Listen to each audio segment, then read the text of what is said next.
6 సార్లు పెన్షన్ పంచినాం, 7వసారి కూడా నేను పంచినాం పెన్షన్. మనం స్వయంగా మనమే పోతున్నాం కదా ప్రజల దగ్గరికి, ప్రభుత్వమే పోతా ఉంది. వాళ్ళే పోయి అవేర్నెస్ ముఖ్యమంత్రి స్వయాన ఆయన పాల్గొంటున్నారు. స్వయాన ముఖ్యమంత్రి గారే ఒక గ్రామం ఎన్నుకొని రాష్ట్రంలో ఆయనే పోయి స్వయాతగా ఆయనే విడుదలతాయి.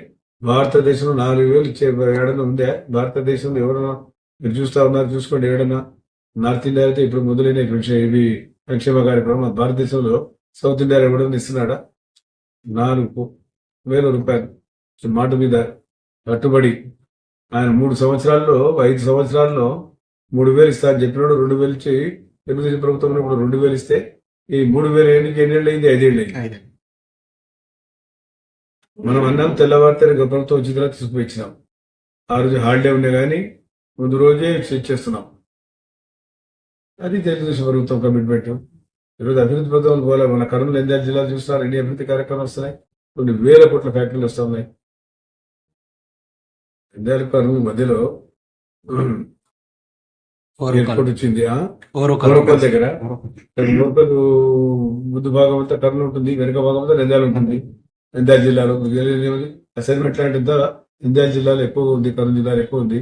కాబట్టి అది రెండు ఇది చెన్నై టు మన Hyderabad road, Chennai to Bengaluru road దాన్ని పారిశ్రామిక వాడగా చేయాలనుకున్నారు. ఎంతో మందికి ఉపాధి కలుగుతుంది. ఉపాధి కదా ఇప్పుడు ముఖ్యంగా కావాల్సింది. ఉపాధి లేకుండా దాదాపు 20 లక్షల మందికి 5 సంవత్సరాలు ఉద్యోగాలు ఇస్తామన్నారు. ఉద్యోగం అంటే ఎంప్లాయ్మెంట్ క్రియేట్ చేయడం, ఎంప్లాయ్మెంట్ అంటే ఏదో గొప్ప పని కల్పించడం. కాబట్టి ఈ రోజు ప్రభుత్వం కట్టుబడి ఉంది. ఈ రోజు కాబట్టి రాష్ట్రంలో మన జిల్లాలో అభివృద్ధి కార్యక్రమాలు జరుగుతూ ఉన్నాయి. వేరే జిల్లాల గురించి కాదు, మన జిల్లాలో మీరు చూసుకోండి. ఓరకల్ దగ్గర ఎన్ని వస్తున్నాయో. మన జేఎస్డబ్ల్యూ ఎక్స్టెన్షన్ పోతా ఉన్నారు. ఇండస్ట్రియల్ హబ్ లాగా మారిపోతుంది.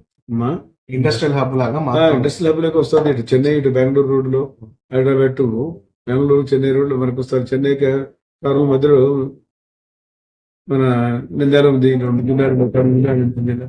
ఈ రకంగా అభివృద్ధి కార్యక్రమం జరుగుతూ ఉంది.